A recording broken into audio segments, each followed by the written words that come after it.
pouvoir réaliser votre prélèvement. Et pour cela, vous allez chauffer l'anse de platine à rouge pour la stériliser.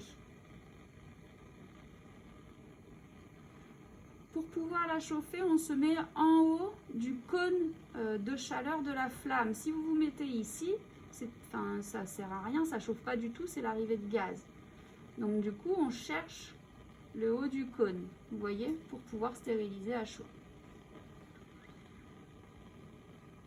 En fonction des becs benzène, il y a une flamme plus ou moins chaude. Donc si vous voulez que je regarde, n'hésitez pas à me demander. Je suis là pour ça. Ensuite, à partir de votre souche bactérienne que vous avez de votre côté gauche pour les gauchers et du côté droit, vous voyez, vous avez déjà votre instrument.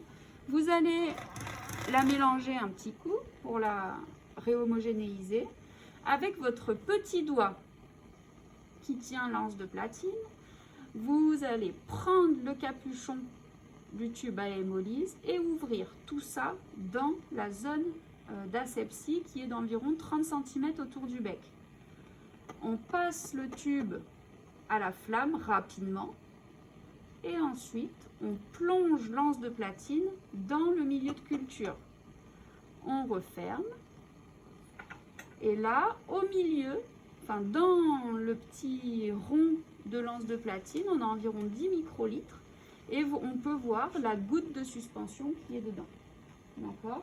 Et ça, vous allez l'étaler sur votre lame de verre, en plein milieu.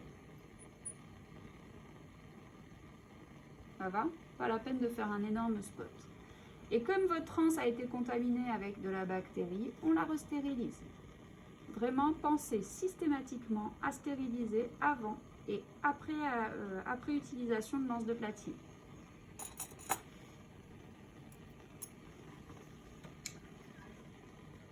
Alors, une fois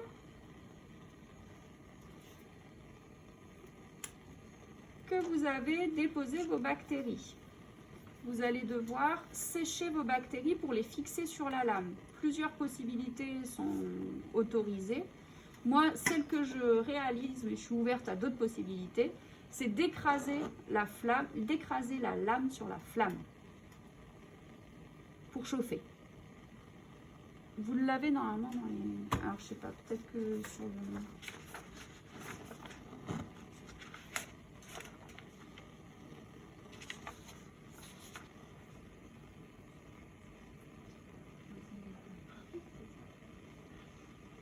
Ah oui, j'ai mis sécher lentement. Donc, on écrase une fois, deux fois. On regarde un petit peu comment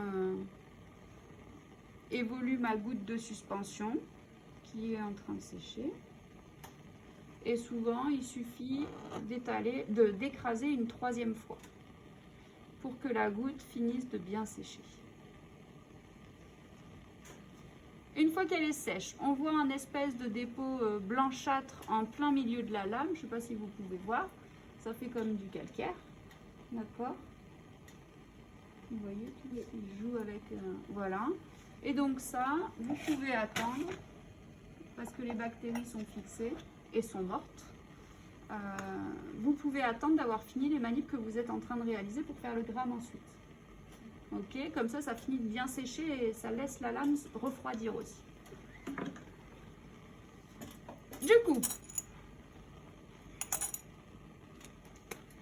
partie identification, la deuxième chose à réaliser après le gramme, c'est d'ensemencer un bouillon mannitol mobilité nitrate.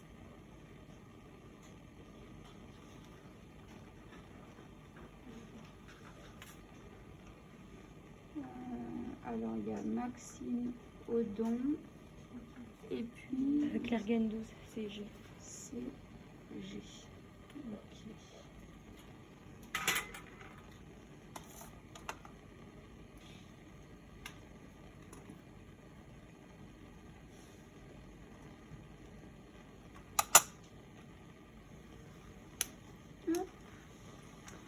Alors, pour ensemencer le bouillon mannitol mobilité nitrate, vous passez une pipette Pasteur boutonnée. On n'enlève pas le petit bout. Donc vous passez la pipette Pasteur à la flamme, pas trop longtemps, sinon le verre va fondre. Et ensuite, toujours avec le petit doigt, on ouvre le tube, on passe le tube à la flamme pour le stériliser. Et puis on trempe la pipette Pasteur tout simplement dans le bouillon de culture. Ensuite, on repasse à la flamme, on ferme le tube à hémolyse. Et là, on va aller ouvrir le tube de Manitoul Mobilité. On le passe à la flamme. Et puis, vous allez piquer le Manitoul Mobilité en centrale. Et vous allez descendre jusqu'au fond du tube. Et hop, on remonte. Ensemencement terminé. Vous venez de déposer les bactéries dans le milieu de culture, sur toute la longueur du milieu de culture. Et on jette.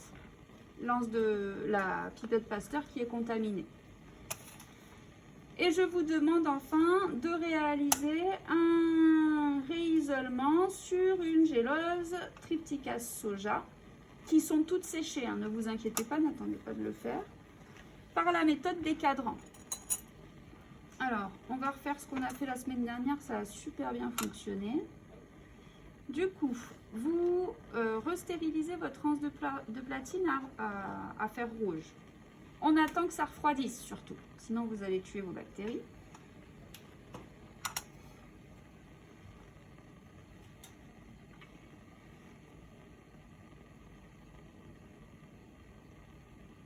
Donc on reste toujours dans notre, dans nos 30 cm autour de notre bec benzène. Mon petit doigt, j'ouvre, je passe à la flamme mon tube, je plonge mon anse de platine qui est refroidi, je repasse à la flamme, je ferme le tube et ensuite je vais aller poser les bactéries, vu que je viens de remplir mes 10 microlitres de suspension bactérienne. Donc je pose mes bactéries en haut de ma gélose, à un endroit où moi j'appelle ça en haut et c'est souvent là où j'ai écrit les initiales. Et ensuite, je fais des stries serrées jusqu'à mi-gélose. Est-ce que vous voyez les stries serrées par transparence de lumière? Jusqu'à moitié de gélose. Mais en fait, il faut juste utiliser le poids de l'anse. Ça suffit largement. Ne poussez pas dessus. Vous posez l'anse et vous la faites juste bouger d'un côté comme de l'autre. Ça va jusqu'à mi-gélose? C'est bon?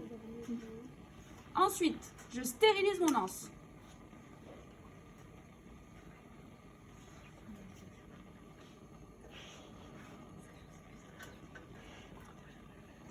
C'est pas grave, les bactéries, elles sautent pas sur les géloses. Et on a tous un masque. Du coup, j'ai l'endroit que je viens d'ensemencer face à moi. Je fais un tour d'un quart de tour de ma gélose. D'accord? Comme ça, un quart de tour. Ce qui veut dire que j'ai les stries qui sont à la verticale sur la droite. Et du coup, je vais aller refaire des stries serrées sur le début. Et hop. Je vais faire tomber ici. Je ne sais pas si vous voyez les stries. Sur le deuxième cadran ici, au début, vous venez récupérer des bactéries que vous venez d'ensemencer sur la gélose et ensuite vous les isolez. L'objectif, c'est de décharger. Ça va en face? Ici, c'est pareil. Vous voyez? Donc, vous stérilisez votre anse. Il n'y a plus de bactéries. Et du coup, quand vous prenez pour le deuxième cadran, vous allez récupérer les bactéries que vous venez de mettre dans le premier cadran. Un petit peu. Et ensuite, on isole.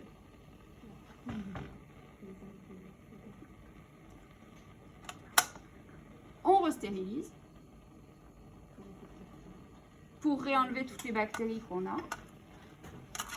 Pardon. C'est bon? Désolée. Et ensuite, je refais un quart de tour pour mon dernier quart qui me reste. Et donc, même principe. Je refais des stries sur le deuxième quart et hop, je finis d'isoler tranquillement. Et ensuite, je restérilise l'anse. Donc vraiment, même principe pour le dernier cadran. Je ne sais pas si vous voyez, en haut, je vais piocher dans le cadran numéro 2 et je finis d'isoler. D'accord? Là c'est bon? Là aussi. Et vous allez voir, ça vous fera des super beaux isoles. Donc on pioche là, en début du deuxième cadran, et on isole. Et ça vous fera de super beaux isoles mercredi. Alors là, j'en ai fini avec les ensemencements et le fait d'utiliser mes bactéries en vie. Du coup, je vais pouvoir éteindre le bec tout en restant à ma paillasse pour le côté la manip d'identification. Et je vais vous rappeler un petit peu comment on fait un gramme. Parce que ça, on s'est rendu compte que c'était pas mal de faire les points là-dessus.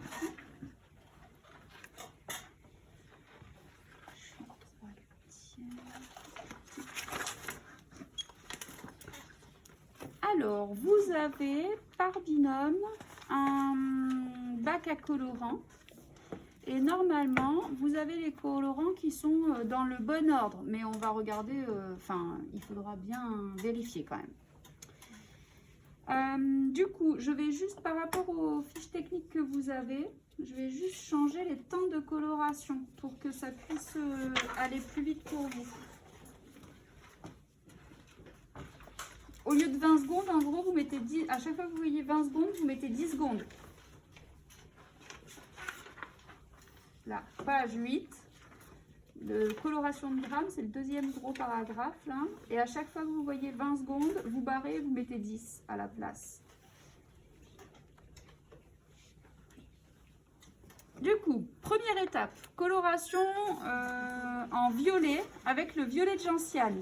Donc je vais mettre du colorant du violet de gentiane sur ma lame et plus précisément là où j'ai mis ma petite goutte de suspension bactérienne. Ça ne sert à rien d'aller inonder toute la lame parce que ça utilise du colorant pour rien. Donc je mets là où j'ai fait mon prélèvement. J'attends une dizaine de secondes, ne sortez pas de chronomètre, c'est environ. Le tout, c'est qu'il y ait le même temps pour chacun des colorants.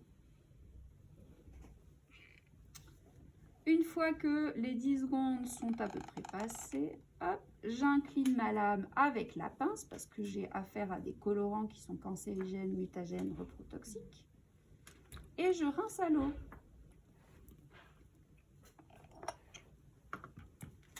Et ensuite, vient l'étape du mordançage. Et donc, je vais fixer le violet de gentiane à l'intérieur de la bactérie.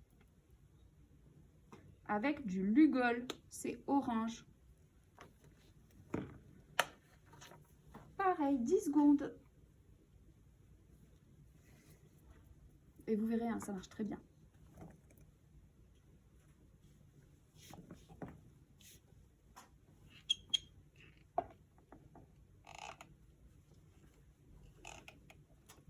Je rince à l'eau. Et je vais mettre de l'éthanol. 5 secondes max. Et je rince très fort. Alors là, c'est la seule étape qui peut poser problème. C'est vraiment l'éthanol. 5 secondes et on est déjà prêt à rincer très fort pour le retirer. Hop. Et enfin, je recouvre ma lame d'eau et je mets la dilution qu'on a fait 4 gouttes de fuchsine. Alors ouais, il faut quand même que vous ayez il faut que ce soit rose quoi. Là j'en mets une cinquième, je sais pas pourquoi ça peut bien marcher mon truc. Voilà. 4 à 5 gouttes de fuchsine dans la lame recouverte d'eau.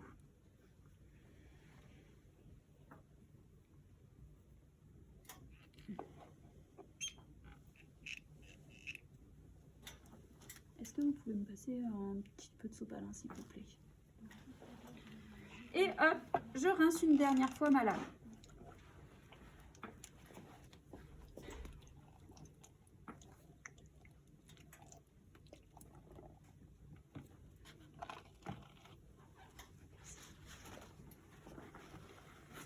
Et du coup, vous pouvez poser votre lame sur du sopalin. Et ensuite, alors votre coloration de gramme est sur le dessus de la lame. Du coup, pour sécher la lame, vous refermez un petit peu le sopalin et vous tapotez. Ne frottez pas, sinon vous allez perdre vos bactéries qui sont fixées sur la lame. Et vous tapotez votre lame. Et vous pouvez frotter le dessous vu qu'il n'y a pas de bactéries. Et on attend que ça finisse de sécher.